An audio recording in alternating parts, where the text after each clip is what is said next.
You mentioned several times the possibility of self-organized criticality, but what is the evidence on it? Because if it were self-organized critical, it has to evolve without tuning of any parameters, and has to be characterized by two things, in time, a power law of the occurrences, and the magnitude of events have to be a power law.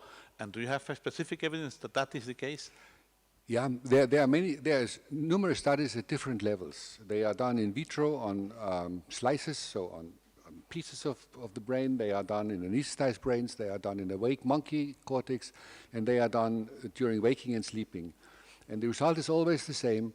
The variables that one measures is avalanches, bursts of activity that propagate in the network, and that have a particular amplitude and a particular frequency of occurrence. And if one plots amplitude against frequency, one gets these various stereotype power laws. So one could also take other variables. For example, the cluster size of synchronized neurons that changes also dynamically all the time would give the same statistics. And then there's runaway in case the system becomes epileptic. And there's also the opposite of runaway when the excitability drops below a certain level and all activity dies out. I was aware of the epileptic case, but I didn't know that was a common type of observation. Okay, thank you.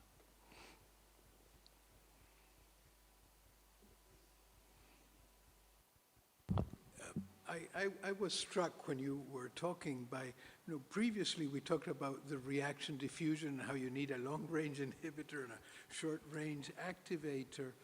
In neurons, that would be very easy to do. Is there any evidence for this? Yes. Or like, that you have these waves like Ertl has and so on?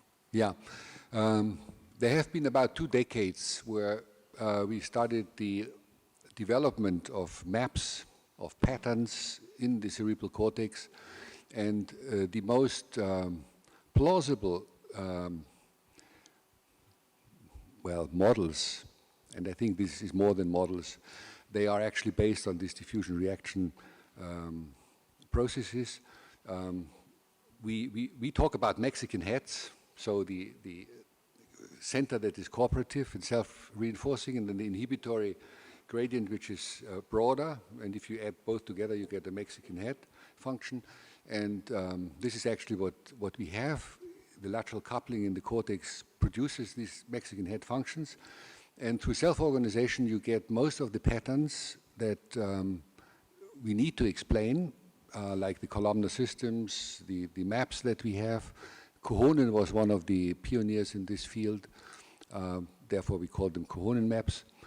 And also, when I saw these spirals, the Sabotinsky-Belousov reactions that Ertl showed, we have the same patterns in cortex. If one does multi-site recording or optical recording where one can see large surfaces simultaneously, you see these traveling waves, you see the spirals.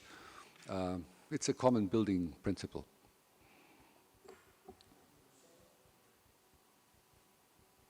Regarding the paradox you mentioned of old memories being recalled as quickly as recent memories, isn't it possible to postulate that we have a semi-conscious way of refreshing old memories or abstracting some of them so as to bring them back a little to the top of the ladder? Well, this is certainly something that happens and that rewrites our biographic memory. We embed old souvenirs into new context and then they look different.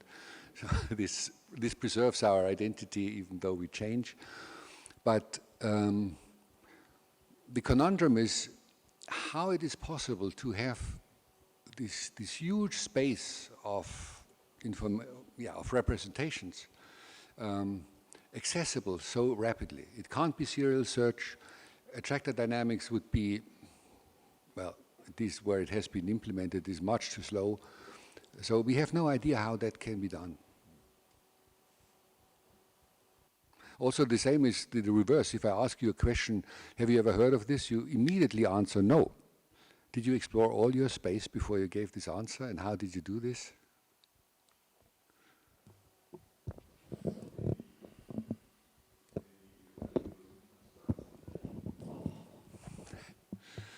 I don't know.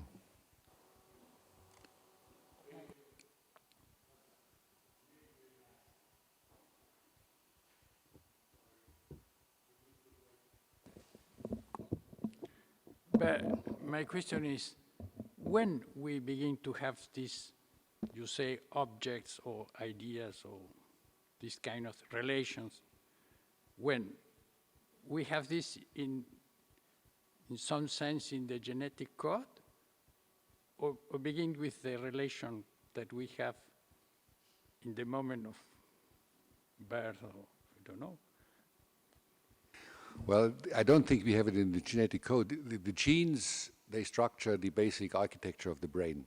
And then afterwards, there's a huge amount of epigenetic reshaping of circuitry.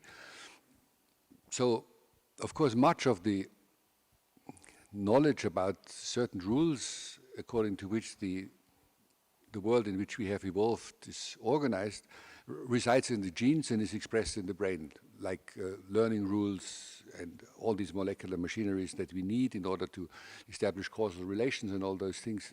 This is something the genes give to us, a priori knowledge.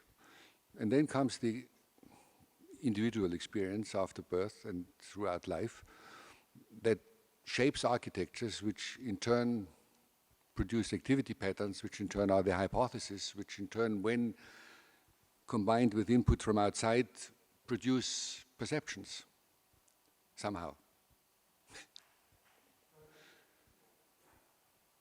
You did not touch on consciousness, which you mentioned in the beginning. What is the distinction between the brain, mind, and consciousness, according to you? I have to give another talk on Thursday on neuronal correlates of consciousness. And the answer is it is a very, very difficult question, full of pitfalls. We don't have a conclusive answer.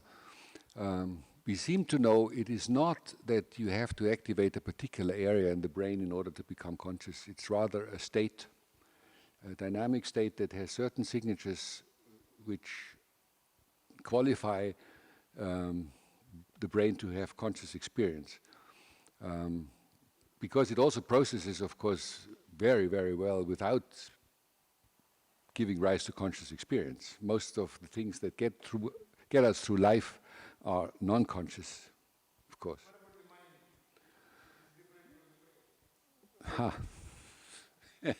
That's another meeting. Well, I think neurobiologists would say mind, excuse me, Jürgen, is an emergent property of neuronal processes somehow. No mind without brain function, probably. But the problem emerges from language. We assign all those properties to us, like the self, the mind, the consciousness.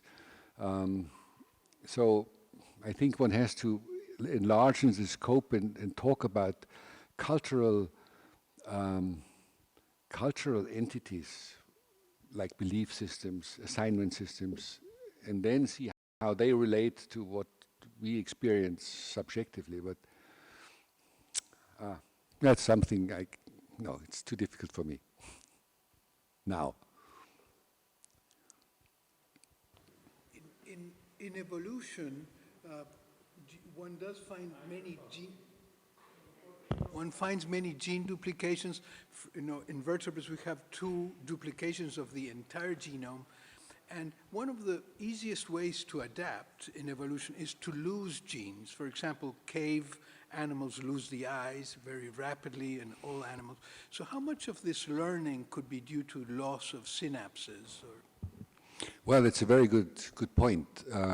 We know that, well, all neurons that we have are formed at the time of birth. There's a little bit of neurogenesis going on throughout life, but in very restricted regions.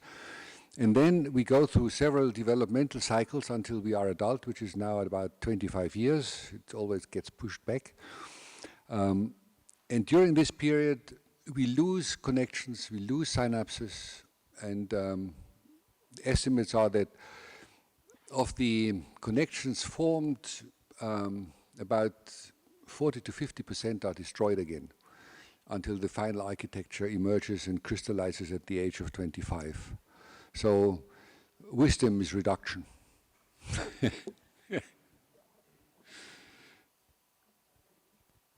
It's a good place to end the day. I first wanted to thank all the speakers for terrific talks this afternoon.